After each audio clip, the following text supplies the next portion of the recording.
Рэкет, или же шантаж. Вымогательство чужих доходов путем угроз и насилия. Во вселенной Сталкер рэкет представлен в виде отнятия денег, вещей или артефактов у сталкеров. Во всех играх серии рэкет представлен по-разному. Привет, меня зовут Бесницкий. Сегодня я хочу рассказать о шантаже, который можно встретить в трилогии Сталкер. Не забудьте оценить видео лайком. Спасибо.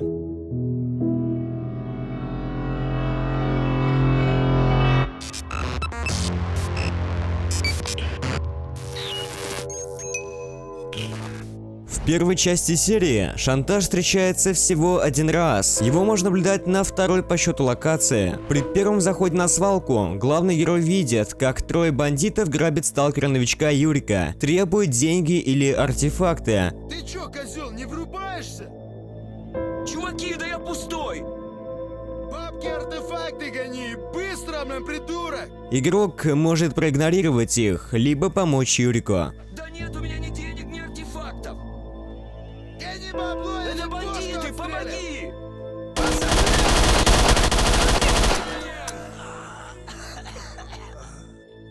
Спасибо, друг. Я твой должник.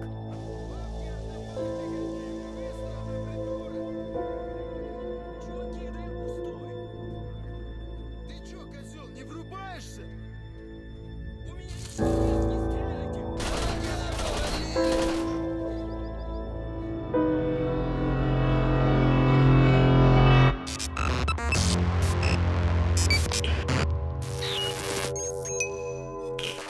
В этой игре роль рэкета более значительна, и жертвой может стать уже сам главный герой. Также можно узнать от одиночек, что их грабят бандиты на свалке. При входе или выходе со свалки бандиты будут забирать у главного героя все деньги. Если переход со свалки занят другой группировкой и хочется одновременно сохранить и репутацию с бандитами, и деньги, лучше проходить через лагерь, занятый другой группировкой, либо отдать бандитам все деньги. Если не жалко свою репутацию у бандитов, то можно их перебить.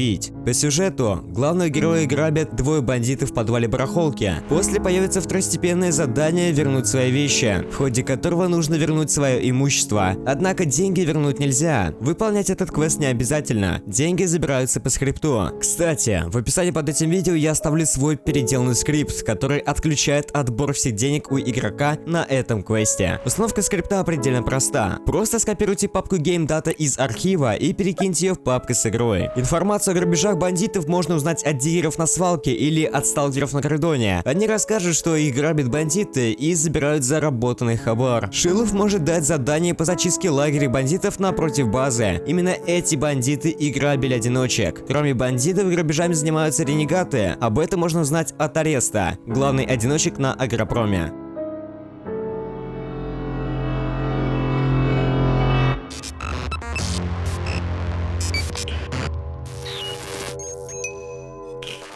В Зове Припяти главный герой может стать как жертвой, так и рекетиром в некоторых связанных с рэкетом квестах. Если во время выполнения квеста наезд предупредить вольных сталкеров о нападении на Шевченко, а затем пойти туда с группы Кастета, сталкеров там не окажется. Кастет потребует от главного героя деньги, подозревая, что тот предупредил о нападении. Можно отдать деньги, либо отказаться. В последнем случае придется уничтожить его группу.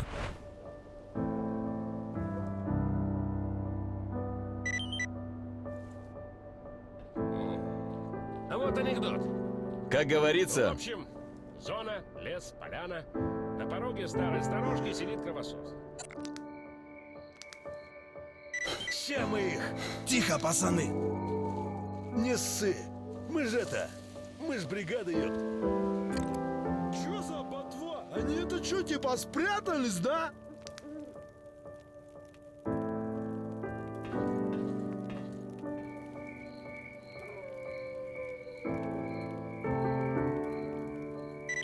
Во время выполнения квеста «Репутация» главный герой отправится искать корягу на портовые краны и встретит там отряд бандитов, в котором коряга должен денег. Лидер отряда бандитов потребует деньги и оружие. Можно также отдать вещи, либо перебить грабителей.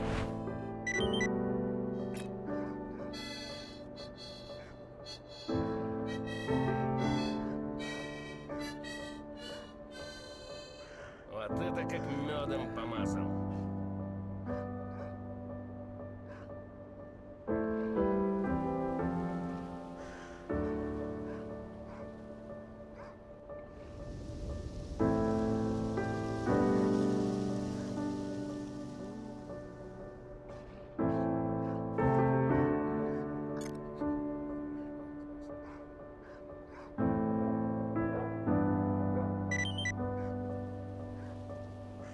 его и говорит: Здравствуй. вот это от усталости, это от...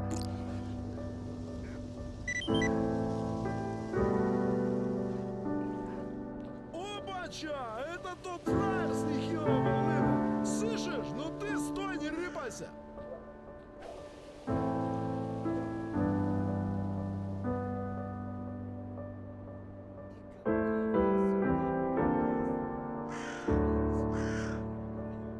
Ну все, фраер, натуре, вали теперь отсюда, пока мы добрые. А то ща передумаем.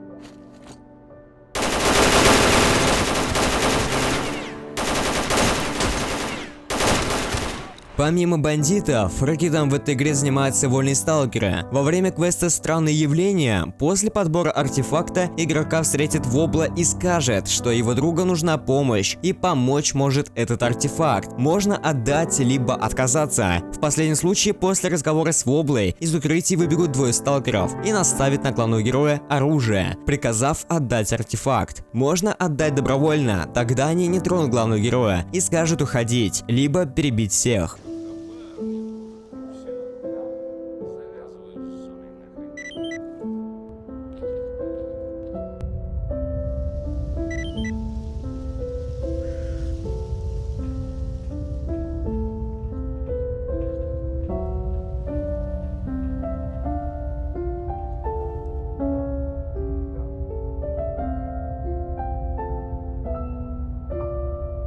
Чеши, чеши! Еще отольется тебе за такое с товарищем обращение.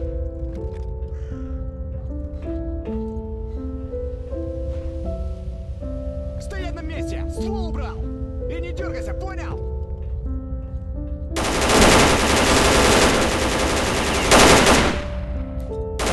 Если выполнить квест «Темный бизнес» и несколько предыдущих на стороне бандитов, то игрок получит достижение «Авторитет», и борода будет выплачивать главному герою и всем остальным бандитам процент от своих доходов. Если выполнить квест «Заложник» мирным путем, то после отдачи выкупа Шаку и ухода вместе с Митяем, у входа из ангара главного героя остановит гном и пожалуется на галимый расклад. Выкуп заплатили, а за проход нет, требуя небольшую сумму, обычно не более 7000 рублей. Можно спокойно отказаться, но во время этого квеста лучше заплатить, поскольку Митяя могут легко убить и не получится получить достижение «Дипломат». Ты думаешь, они его не пристрелят? Сразу, как только артефакт возьмут.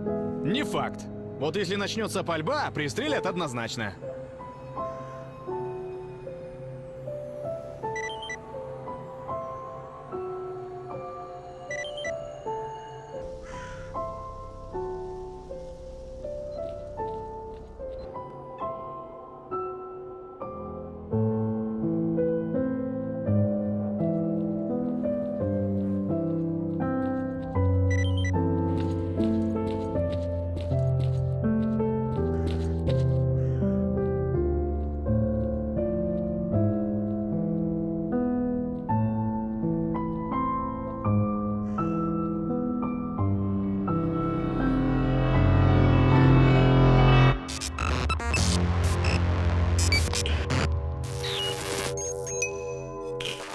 В чистом небе, после вступления в ряды бандитов, больше не придется платить деньги за проход на свалку или со свалки. Наименее важную роль рэкет играет в днях Чернобыля, где главный герой может увидеть только сцену при первом заходе на свалку. Никаких упоминаний о рэкете в днях Чернобыля больше нет. Забавный факт. В чистом небе, даже если главный герой имеет нулевую сумму денег, бандиты на свалке никак не отреагируют и высветится сообщение: потерянные деньги 0, после чего можно спокойно пройти дальше. Если жертвой рэкета стал сам главный герой, то всегда есть выбор: отдать деньги, либо перебить грабителей. Выбор не только в чистом небе, во время поиска клыка на свалке, когда главный герой грабит двое бандитов в подвале барахолки, но даже тогда можно вернуть свои вещи, кроме денег. В чистом небе есть интересный баг. Во время одного из обнулений игровых денег у главного героя может появиться огромная сумма, вплоть до нескольких миллионов отрицательного значения. Знаю, многие баловались этим.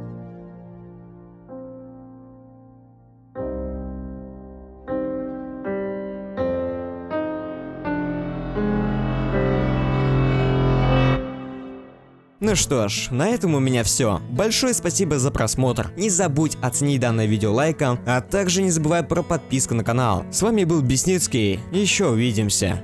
Call me out, tiger. Call me out, why don't you love?